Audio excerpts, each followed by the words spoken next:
Title: The Monkey and the Puppy, A Tale of Pure Affection. தலைப்பு: குரங்கு மற்றும் நாய் குட்டி, அன்பின் கதை. In a quiet forest, a little monkey found a lost puppy crying under a tree. Instead of running away, the monkey hugged the puppy, shared its food, and carried it everywhere.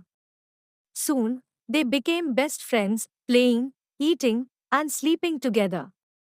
One day, when hunters came, the monkey saved the puppy by hiding it safely. Their love showed that true affection has no species, only hearts. ஒரு அமைதியான காடில் ஒரு குரங்கு மரத்தடியில் அழுது கொண்டிருந்த ஒரு நாய் குட்டியை கண்டது. ஓடிவிடாமல் அதைத் தழுவி தன் உணவைப் பகிர்ந்தது. இருவரும் விரைவில் நண்பர்களாகி விளையாடி சாப்பிட்டு ஒன்றாகத் தூங்கினர். ஒருநாள் வேட்டைக்காரர்கள் வந்தபோது குரங்கு நாய் குட்டியை பாதுகாப்பாக மறைத்தது. அவர்கள் காட்டியது, அன்புக்கு இன வேறுபாடு இல்லை, இதயம் மட்டும் போதும்.